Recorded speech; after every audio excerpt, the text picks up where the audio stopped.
Hello and welcome to Chaotic Insights, where I break down the TV show Chaotic, and today we'll be talking about Season 2, Episode 19. So, grab a snack, start your laundry, and we'll dive right in. So, this episode is called When a Codemaster Calls, and the episode summary is we open the episode with a battle between Peyton as Vinta and the Alminator as Almar at Rao Pasak.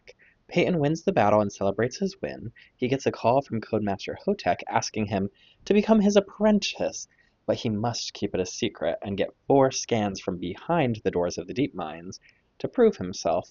So he ports to Sycoom City to get Marillion scans, and he scans Alluring Bait Battle Gear, Minions Free Song Music, Sycoom Madness Chamber as a location, and Erectab as a creature.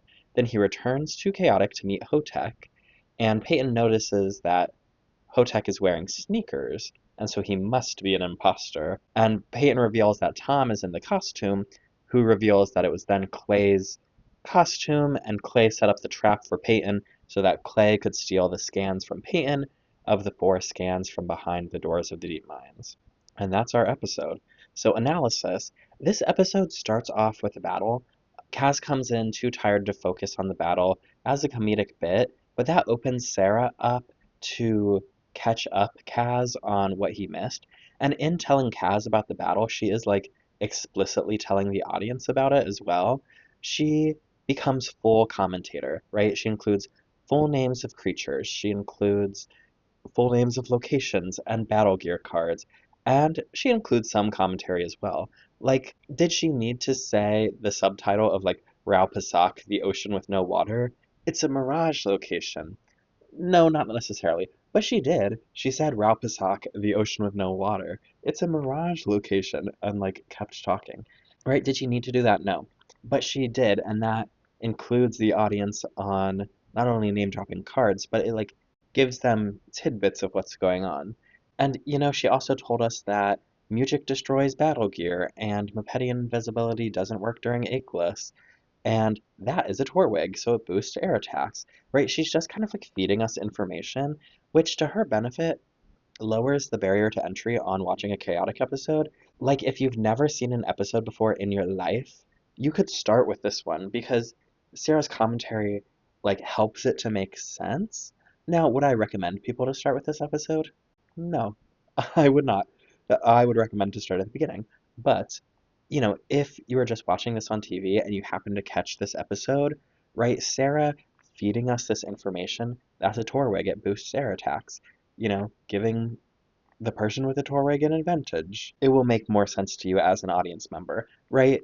It's a writing strategy that helps gain new fans to the IP who like just stumble across it as a TV show, right? This TV show is airing on cable at the time that it was created. And so, some people might just stumble upon it. And if you just stumble upon Chaotic, is it confusing? Who's to say? I've never done that. But maybe, probably. Like, there is some intricacies there, and it, like, requires a base of knowledge of the card game, and Sarah's here to fill in those gaps for you, right? It helps a new viewer, or even just a casual viewer, if you are not, like, hardcore watching every episode like combing through the minutia. Maybe you just watch Chaotic for fun and it's fun and Sarah telling you, hey, that's a Torwig. Maybe that's helpful for you. And it lowers the barrier to entry, which ultimately is good. And though Sarah has a stellar role here in the beginning of the episode, this is a Peyton focused episode, and it really only has like an A plot. We have one straight through line throughout the whole episode, and it follows Peyton's perspective. And he is practically always on screen, right? Aside from this like introductory battle, it's like Peyton through and through. And up to this point, the Marillions have always been this like mysterious oppositional force just causing chaos in the underworld, but we don't know a whole lot about them, except that they benefit from water and so they're trying to flood the underworld. And they have mind control, so they're dangerous. But this episode like takes us behind the doors of the deep mine, backstage pass, and gives us just the tiniest bit of insight on what it's like to be a Marillion. And that they do. Peyton ports to Sycoom City, which I would describe the city as aquatic, biological, and psychedelic. which is similar to how I would describe the Marillions themselves, right? The city is dark, it's dimly lit, it has coral anemone and like other sea creature inspiration incorporated into the design, and yet we know it's not underwater because Peyton can walk around and breathe just fine. And then the biological components of the city come from like the architecture. It's like pulsing like a heartbeat, and that's incorporated into the soundscape as well. Right, if you've seen the Disney movie A Strange World, it kind of feels similar to that. Now, would I recommend you watch A Strange World? No. But again, similar to that in the like biological component of this environment. And then the psychedelic aspect of it includes like, the rainbow fish that turn vicious and the battle gear that projects illusions, right? There's something trippy about being in Sycoom City. And we don't get a whole lot more than aesthetics, but it is interesting to peek behind the doors of the deep mines and like see how Marillions live. And as a show that like typically shows nuance in tribal conflicts and thus far has not made a huge swing to humanize the Marillions, I think this is like a first step into they live in a society and they have a culture and they have architecture and art and like expectations of how to live and how to be in their like area. You know what I mean? So it's interesting to get a peek behind the doors. So now onto lore. Of course, we learn about the Marillions in this episode. Like that's the whole point of peeking behind the doors is to get a little bit of information. And, the design impacts how we view them, of course. But I think a big piece of lore is the Sycoom Madness Chamber, because that's where the chieftains train. And that's what we're told. This is where the chieftains train. And that begs the question, why do they have chieftains? What are they training for? And Falfor said that the Marillions have the Kafka, and if they did, why are they coming out of the doors to like terrorize the underworld? If the doors were meant to keep other people out. Once they open, why didn't the Marillions just close them again? Right? These are questions. And I think we've come to understand like the Marillions wanted the doors open, like Felfor was a plant who was a failsafe to open the doors, and they came out and, Millions terrorizing the underworld, flooding the lava pond, flooding other places as well. And then in this episode, we see all these other Marillions in Sycoom City, like, training. And so what are they training for? And why are they battling? Just for fun? No, it's because they're training for something. And not to harp on the training, but right, this is something we're learning in this episode. We're learning that they're preparing for battle, right? And we are in the what? Titular Marillion invasion. So it's just, a building block, if you will. Now, I would also say we kind of get to learn their shtick, which, the Overworlders use peace to gain power, Underworlders use force, Mepedians use deception, and Danians use, like, conversion or influence, and Marillions now use mind tricks and brainwashing, which is very similar to the Danians, and I think we'll see further similarities in the future, like compare and contrast Danians and Marillions, but just like how Mepedians incorporate invisibility into their gear and other aspects of their like civilization, Marillions are incorporating their mind tricks into theirs. And so, like alluring bait, for example, presents something appealing to you to suck you in, right? It's alluring bait. It's in the name, actually. And Peyton, it presents a heap of burgers and a flirtatious girl, right? That's mind tricks from the Marillions. It also gives us a little bit of insight into Peyton himself. So, how wonderful. Now, we do get non-Marillion lore in this episode, like that Rao Pasak, the ocean with no water, is a mirage. Thank you, Sarah. And that Omar created the Mirage Dispersion battle gear that he protected with a Mirage, that the Forest of Life during Eclipse, Mepedian invisibility does not work, and that Eclipse is when three stars align at a certain angle above the Forest of Life, and that the beta drome has a numbering system, right? Level blue drome 7. So they specify by level and number, which the level has a color. And another thing we learn, Codemasters do not wear sneakers. They must wear other footwear. But there is also scanner lore in this episode, and I love scanner lore. And that is like we do get a do not disturb signal. Like Peyton tries to call Tom, and it either says he's busy or he's on do not disturb is how I'm interpreting it. And so that we learn that you can put your scanner on Do Not Disturb. And we also see a microphone like voice memo type app on Peyton's scanner where he's like leaving his final message of if I never make it out of Sycoom City, tell myself that I have memories or whatever, you know?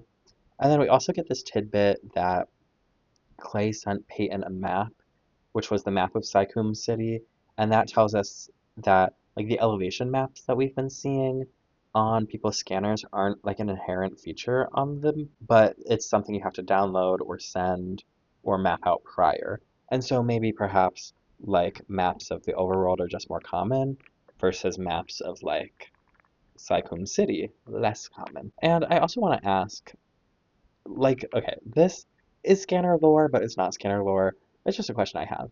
And I want to ask, are scanners always in speaker mode?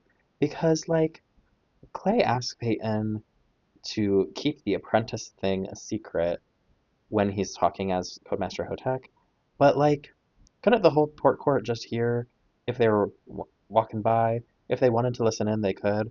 Because it's a phone. It's a phone call. It was out loud. It was on speaker mode.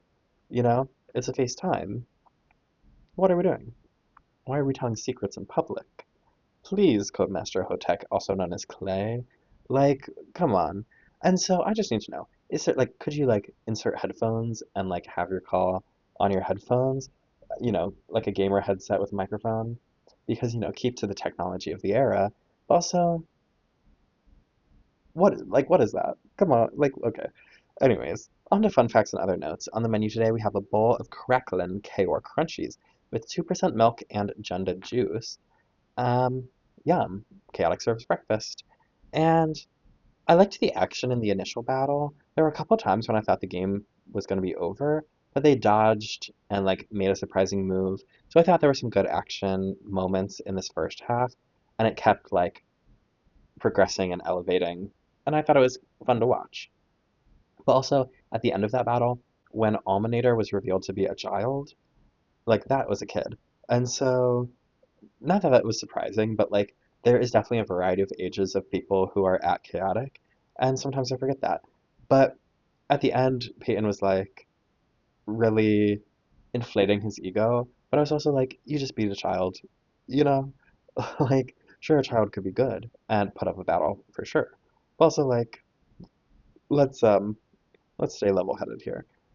And then we also do get another example of international representation at Chaotic. So like in this episode we have like age representation and we also have international representation. And it's with this character Giselle, who appears once as the Mirage, or the alluring bait, if you will, and once as a normal person. Another note I have is that Eric Tab is one of the Marillions that we saw emerge from the doors of the Deep Mines initially, and so it's interesting that he returned home to train, right? He went back to Sycoom City to be seen in the Sycoom Madness Chamber. So he's doing some traveling, right? He came out of the doors, he went back in. Maybe we'll see him come back out again. Who's to say? But you know, he's doing some traveling these days. And then we also have, and I hate to say, we have another example of Tom being the villain in this episode. And let's talk about it. There is actually no reason for Tom to put on the Codemaster Hotek costume. Like, yes, he like saves the day because he figures out that, you know, Clay had this mischief and prevented Peyton from like giving up those scans. But on the other hand, he did not have to put on that costume because what do you expect, Tom? Like, at some point, Tom was gonna have to take off that costume and reveal that it was Clay. And he was like mad or like he was upset that Peyton was upset that he thought that Tom tricked him, which like what else did you think was gonna happen? Right? Like Tom saved the day because he prevented Peyton from falling for Clay's scheme, which we know Peyton has done before, like in the War Beast episode. But like Peyton literally jumped Tom in the costume and like was upset, and Tom just took way too long to take it off. And just something like it was a step that didn't need to happen. And in this season they keep putting Tom in the position to be interpreted as the bad guy. And this is another example of that. Like Tom did not have to be the person in that costume, but he was because like this is a Peyton focused episode, but like they're including Tom because Tom is really one of our protagonists. And like I get it, like I get why, Peyton told Tom and then Tom had the reveal, but it's just framing Tom in a way that like, why do we keep putting him as the bad guy? I want to know.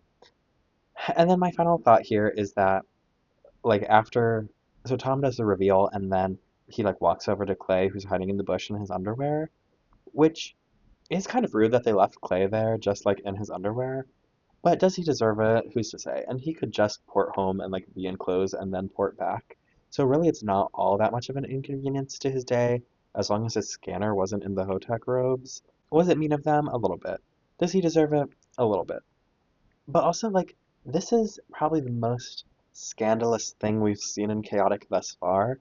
Because, like, in episode 1, Tom is in his underwear the whole time, but he's wearing a shirt.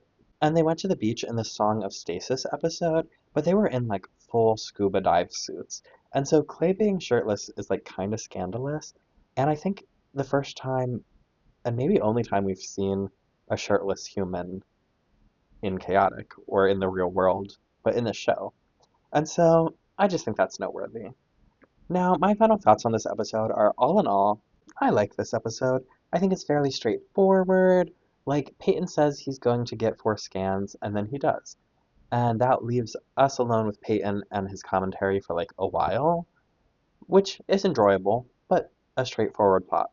And I think it's cool that we get to have this peek into Marillion life, even if it's just for a split second. Like, we get to go behind the doors of the deep mines. And I thought the opening battle was fun to watch. And, like, the bit with Kaz being overly tired, that's funny. And when they return from the scan quest and they say, who knew there would be a mirage of the Mirage Killer protecting the Mirage Killer? That's funny, right? That's probably my favorite line of this episode. Who knew there would be a mirage of the Mirage Killer protecting the Mirage Killer? Hmm, right? Like, that's funny. And so, like, with that, yeah, a simple but effective episode. And let me know if I missed anything. Let me know what you think. And with that, I'll see you next time. Bye.